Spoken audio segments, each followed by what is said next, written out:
चलो ठीक है, तो आज हम लोग क्या पढ़ेंगे कि हम लोगों को इस साल बोर्ड परीक्षा में कोरोना काल के चक्कर में कुछ टॉपिक जो है हमारी बुक से हटा दिए है ना। तो अधिकतर बच्चों में क्या कन्फ्यूज़न है, जैसे दूसरे विषय में इन लोगों ने क्या किया है कि सीधे पार्ट हटा दिए, किसी का 1 पार्ट, किसी का 3 पार्ट। लेकिन गणित में एक चीज़ का ध्यान रखना, गणित में पार्ट कोई सा भी कम नहीं किया है।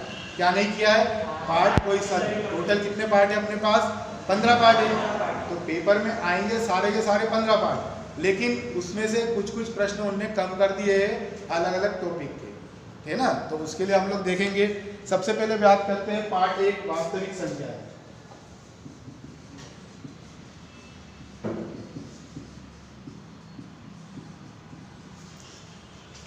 क्या है? पार्ट 1 हमारे पास वास्तविक संख्या है। अब वास्तविक संख्या में तुम लोग देख रहे होंगे बहुत सारी चीज़ें। यूक्लिड विभाजन प्रमेय का है, अंकगणित की आधारभूत प्रमेय है, अपरिमेय संख्या का पुनर्भ्रमण है, और परिमेय संख्या और उसके दशमलव का प्रसार है ना।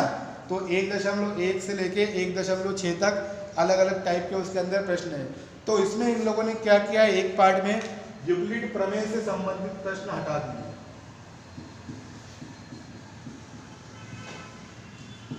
क्या हटाया? यूक्लिड प्रमेय से संबंधित प्रश्न। अगर देखा जाए तो हमारे पास एक पार्ट के अंदर केवल 1.1 है। कौन सा है? 1.1 है, जिसके अंदर यूक्लिड प्रमेय संबंधी सारे प्रश्न हैं कि यूक्लिड विभाजन से इसका महत्तम ज्ञात करें, यूक्लिड विभाजन से बताइए कि 6q + 6q वाली धनात्मक पूर्णांक है नहीं। तो ये सारे प्रश्न का आएंगे 1.1, यानी सही मायने में हमको क्या करना है, 1.1 को नहीं पढ़ना है। बात समझ में आई कि नहीं आई? कि एक पार्ट में से हमको सब कुछ पढ़ना है, लेकिन कौन सा वाला टॉपिक नहीं पढ़ना है, यानी जिस प्रश्न में भी यूक्लिड वाला आ जाए उसको हमको नहीं पढ़ना है, वो पेपर में नहीं। बात समझ में आई कि नहीं आई? पीछे समझ में आ रहा है? समझना बहुत जरूरी है, क्योंकि देखो जो नहीं आ रहा है वो भी पढ़ोगे तो अपने टाइम खोटी होगा, पेपर में आना है नहीं। तो इसलिए जहाँ नहीं समझ में आया तुरंत पूछ लेना। तो एक पार्ट में से पूरा पार्ट आएगा, लेकिन क्या चीज़ नहीं आएगी?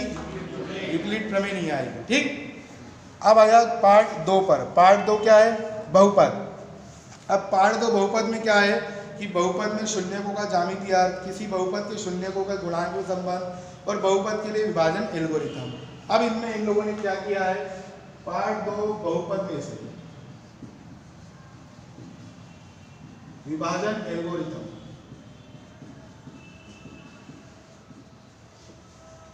क्या काम कर दिया इन लोगों ने? अब विभाजन एल्गोरिथम से मतलब ये है, समझ लो कि जब हम दो बहुपदों का भाग देते थे, तुम्हें याद होगा विभाजन एल्गोरिथम भाज्य बराबर भाजक इंटू भागफल प्लस शेषफल से अपन ने कुछ सवाल किए थे। एक्स वाई जेड वाले भाग दिए थे लंबे लंबे, दो संख्याएं दी, दो बहुपद दिए रहते थे, सॉरी दो शून्य दिए रहते थे, दो शून्य ज्ञात करने रहते थे। तो उस टाइप के प्रश्न इन लोगों ने क्या किए, हटा दिए। तो वो प्रश्न नहीं आएंगे। तो सही ना मायने में बोला जाए तो 2.1, 2.2, 2.3 में आते हैं वो सवाल, तो लगभग 2.3 के प्रश्न नहीं आएंगे। बात समझ में आ रही कि नहीं आ रही मैं क्या बोल रहा हूँ, है ना। ये वाला 2.3 मत देखो जो ऊपर दिख रहा है, मैं प्रश्नावली की बात कर रहा हूँ, है ना। तो ये वाले लगभग कौन सी प्रश्नावली में आते हैं? 1.1 में। इस प्रकार के प्रश्न आते हैं अधिकतर 2.3 प्रश्नावली में आते हैं। तो 2.3 की पूरी नहीं छोड़नी है अपने को, जिसमें भाग वाला सवाल आएगा। कौन सा वाला आएगा? भाग वाले जो आएंगे वो हमको नहीं पढ़ना है। बात समझ में आई कि नहीं आई? ये सारी चीजें केवल वो है जिसको पढ़ना नहीं है, बाकी सब पढ़ना है। तो 2 पार्ट में समझ में आ गया क्या चीज कम करी इन लोगों ने। अगला आता है पार्ट 3। क्या है नाम? दो चर वाले रैखिक समीकरण। अगला पार्ट आता है हमारे पास दो चर वाले रैखिक समीकरण। अब दो चर वाले रैखिक समीकरण में हम लोगों ने पढ़ा है कि विलोपन विधि होती है, प्रतिस्थापन विधि है, वज्र गुणन विधि है, इबारती सवाल आते हैं, बहुत सारे क्वेश्चन आते हैं, ठीक है ना।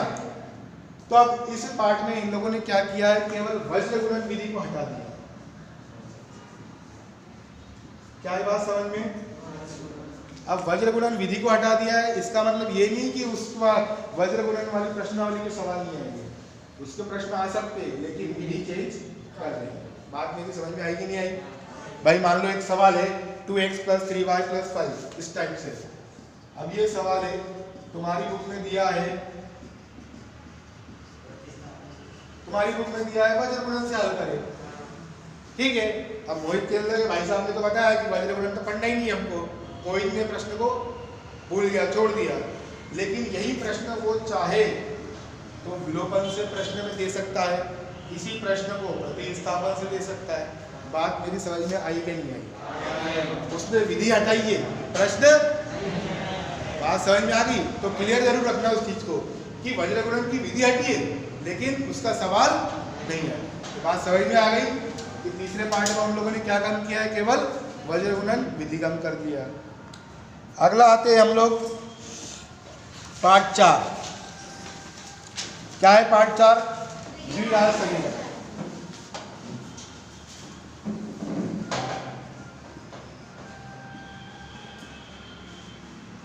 पार्ट 4 है द्विघात समीकरण। अब द्विघात समीकरण में भी इन्होंने दिया है कि द्विघात समीकरण गुणनखंड द्वारा द्विघात समीकरण का हल, द्विघात समीकरण का पूर्ण वर्ग बनाकर हल करना, मूलों की प्रकृति, सारांश। इस टाइप से द्विघात पार्ट में ये है। अब इस पार्ट में से इन्होंने हटाया क्या है वो सुनना। अब तुम लोगों ने देखा होगा इबारती सवाल बचपन में पढ़ते हो, और क्या बोलते हैं इसको, इंग्लिश में बोले तो मिशनरीज। क्या है ये?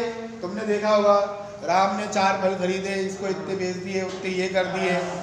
पढ़ा है कि नहीं पढ़ा है? इस टाइप का सवाल पढ़ा होगा, तुमने पढ़ा होगा जो त्रिभुज का क्षेत्रफल 480 दिया है, इसकी लंबाई चौड़ाई से 5 गुनी है। याद आया? इस टाइप के प्रश्न पढ़े। इबारती सवाल क्या होते हैं? जो लिखित में जो सवाल आते हैं फिर उसको हम लोग उसका समीकरण बनाते हैं और फिर हल करते हैं। बात मेरी समझ में आई कि नहीं आई?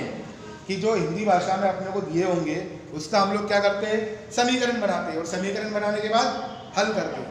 तो उन्होंने बोला है कि इबारती सवाल जितने हो गए वो सब हटा दिए, लेकिन अब तुम सोचो किसी इबारती सवाल का समीकरण ये था, एक सवाल है उसका समीकरण बनाइए। अब उनने इबारती सवाल हटाया, वो चाहे तो डायरेक्ट ये समीकरण तुमको हल करने के लिए दे सकते हैं। डायरेक्ट आ गया तो हल करना पड़ेगा। बात आई कि नहीं आई समझ में? बस कौन सा क्वेश्चन नहीं आएगा, लिखित वाला नहीं आएगा। आई कि नहीं आई बात समझ में? कि 4 पार्ट में से उन लोगों ने क्या हटाया है कि वो चीज़ हटाई है कि जब इबारती सवाल लिखित वाला आएगा तो उस टाइप के प्रश्न नहीं आएंगे, लेकिन डायरेक्ट समीकरण हल करने को हमको दे सकते हैं। बात समझ में आई कि नहीं आई? पक्का? बड़े आगे। अगला आता है 5वां समांतर श्रेणियां। अगला पार्ट क्या है?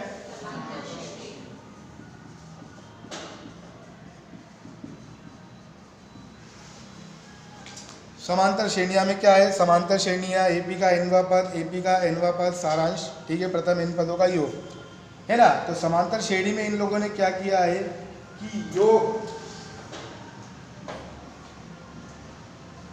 वाले और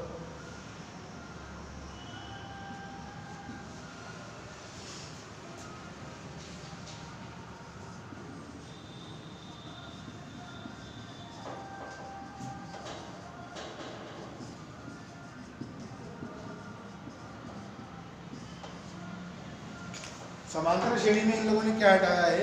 देखो समांतर श्रेणी में ये लोग दे सकते हैं, समांतर श्रेणी दी है, इसका nवां पद ज्ञात करो। समांतर श्रेणी दी है, उसका n पदों का योग ज्ञात करो। साधारण वो दे सकते हैं, लेकिन वो किस टाइप के, जैसे इसमें था इबारती सवाल है ना, उस टाइप के प्रश्न इसमें नहीं आएंगे। जैसे उन्होंने बोल दिया कि 3 के 5 गुणजों का योग ज्ञात करो, ये क्या है? इबारती सवाल बन गया, क्योंकि इसके अंदर आपको क्या करना है, पहले वो संख्याएं लाना है फिर हल करना है। बात समझ रहे हो मेरी? है ना। उन्होंने बोल दिया यहाँ बैठे सभी बच्चों के वजनों का समांतर माध्य ज्ञात करो समांतर श्रेणी से। अब यहाँ पे भी क्या होगा, पहले हमको निकालना होगा फिर हल करना होगा। तो क्वेश्चन किस टाइप के आएंगे? जो डायरेक्ट हल करने को दिए रहेंगे। कैसे आएंगे? डायरेक्ट हल करने को दिए रहेंगे। वो क्वेश्चन नहीं आएंगे जिससे तुमको पहले समीकरण बनाना पड़े, और उसमें किस टाइप के नहीं आएंगे? n वाले पद और योग वाले। किस टाइप के नहीं आएंगे? जिसमें n पदों का योग ज्ञात करना होगा या nवां पद ज्ञात करना होगा। उस तरीके के प्रश्न जो दैनिक जीवन से संबंधित प्रश्न पूछे जाते हैं वो प्रश्न इसके अंदर नहीं आए। बात आई कि नहीं आई समझ में? पक्का? बड़े आगे।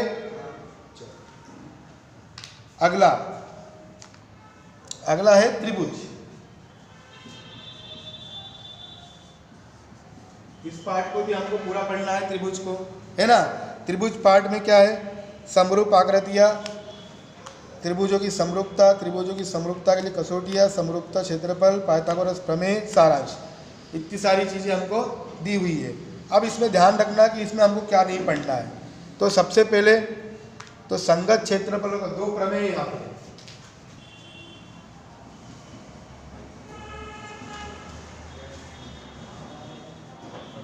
संगत क्षेत्रफलों का अनुपात एक प्रमेय ये है, इससे संबंधित सारे प्रश्नों को हमको नहीं पढ़ना है। दूसरा, आप कैसे बोले, सबसे बोल रहा था ना, इसलिए बोलना चाहिए ना। चलो कोई दिक्कत नहीं। संगत त्रिभुजों के क्षेत्रफलों का अनुपात। दूसरा,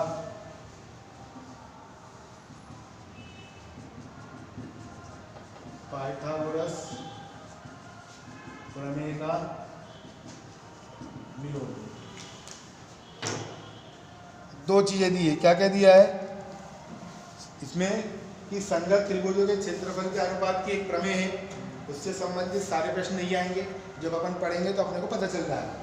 दूसरा है पाइथागोरस प्रमेय आती है, तो पाइथागोरस प्रमेय तो पढ़ना है, लेकिन उसका जो विलोम है, तो विलोम से संबंधित प्रश्न हम लोगों को नहीं पढ़ना है। तो 1 से लेके 6 पार्ट तक क्या क्या कम हुआ है,